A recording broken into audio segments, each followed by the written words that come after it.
This congregation recently has and continues to have many opportunities to serve. We have been talking recently in our short talks about considering others as more significant than self, and that's what Vernon talked about out of Philippians 2 on Wednesday. Because of this, it brings to mind that when I think about and consider all this, the other side of that, the receiving part of that, the ones being served. How are those being served supposed to act? I know that's a difficult thing for me. When people want to do stuff for me, I tend to resist that. I tend to push back against that. And when you think about people wanting to serve, and they're wanting to serve you, and you're trying to push back against that, you're not allowing them to do what they're supposed to do, and that's to serve others.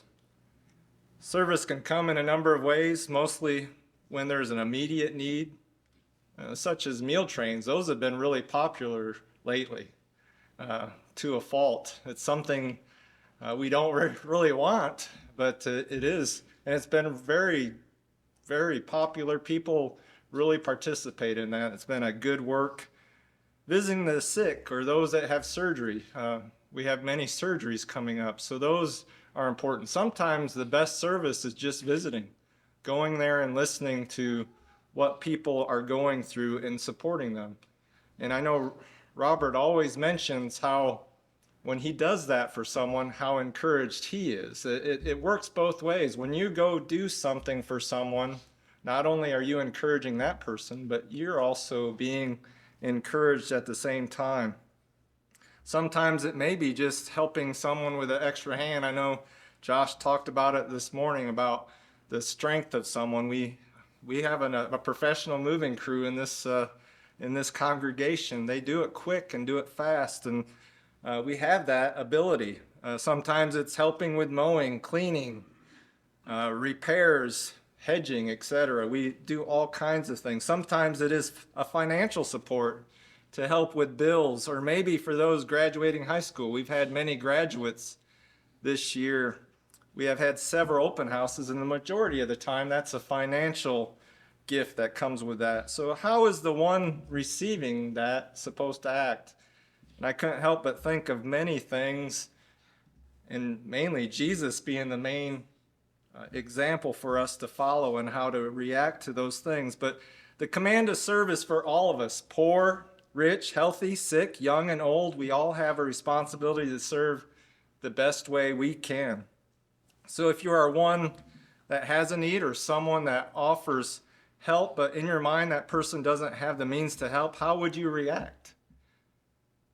Let's consider some examples. Mark 12:41 through 44. Everybody's familiar with this. And he sat down opposite the treasury and began observing how the people were putting money into the treasury. And many people were putting in large sums. A poor widow came and put in 2 small copper coins, which amount to a cent. Calling his disciples to him, he said to them, "Truly I say to you, this poor widow put in more than all the contributors to the treasury. For they all put in out of their surplus, but she put of her poverty, put in all she owned, all she had to live on." So think about what Jesus didn't say. He didn't tell her that she didn't have enough to give. He bragged on what she gave. She was doing what she was supposed to, what she felt like she needed to do. She gave out of her what she had. She did the best she could. Jesus did not scold a woman for doing what she was doing, even though she could have kept that money and did something with it for herself. So why do you think that was? The widow understood her duty and did what she was able to do. Just think if someone would have stopped her and said, "You don't have to do that. You need to keep that for yourself." Jesus didn't even consider stopping her, but boasted about her and her giving. It was an example that is for us to follow. Do we sometimes stop those that want to serve from giving or serving? If we do this, then we aren't allowing them to do their part. Another familiar example may be in John 12, 1 through 8. Mary then took a pound of very costly perfume of pure nard and anointed the feet of Jesus and wiped his feet with her hair, and the house was filled with the fragrance of the perfume. But Judas Iscariot, one of his disciples who was intending to betray him, said, "Why was this perfume not sold for 300 denarii and given to the poor people?" Now he said this not because he was concerned about the poor, but because he was a thief, and as he had the money box, he used to pilfer what was put into it. Therefore Jesus said, "Let her alone, so that she may keep it for the day of my burial. For you always have the poor with you, but you do not always have me." Jesus accepted this gift and from Mary and defended it.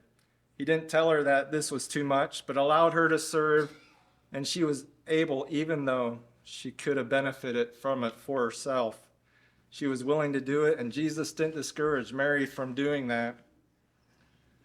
Another example is John 13, 5 through 8. Then he poured water into the basin and began to wash the disciples' feet and to wipe them with the towel with which he was girded. So he came to Simon Peter. He said to him, "Lord, do you wash my feet?" Jesus answered and said to him, "What I do you do not realize now, but you will understand hereafter."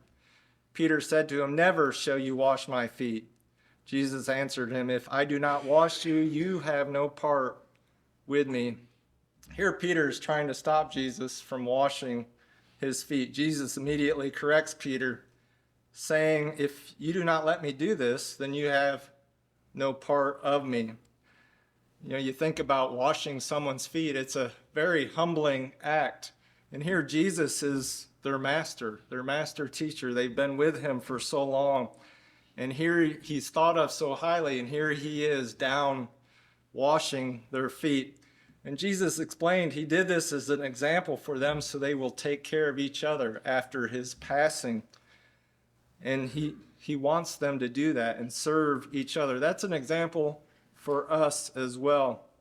And when you think about what he was doing, Christians are fully cleansed of sins through baptism. When we are baptized into Christ, we're fully cleansed. But we consider through Jesus' death that we can continually sin and we need repentance. We need to go back every once in a while. And that idea of washing just part of them is that idea of Jesus fully cleansing them through baptism, and also us going back for repentance from time to time. Jesus here cleansing the feet of the disciples symbolizes our continued need of forgiveness, and we have that because of Jesus' willingness to die on the cross. We only benefit from that if we are willing to allow Jesus to direct our lives. So there are two parts to service, the one serving and the one being served.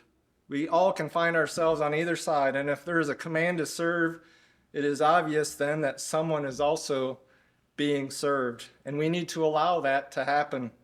As we mature in our Christian walk, we will find we are more on the serving side than the being served, but we all are in need at times and should be willing to accept it when there is a need seen. This allows the one doing the serving, no matter what their situation or ability is, to fulfill their responsibility as they are directed to do. So who are we to stand in their way? Jesus came to this earth to give us life, and nothing stood in his way. All we need to do is allow him to direct our lives. If we were unwilling to receive that gift of Christ, then we would not benefit from that great love that was showed, that sacrifice that was showed by him coming, becoming all man, and living that sinless life and being willing to die on that cross. We have that opportunity now. If you have not given your life to Christ, or if you want to do better in your service, maybe even receiving that service, we offer this time now to come forward as we stand and as we sing.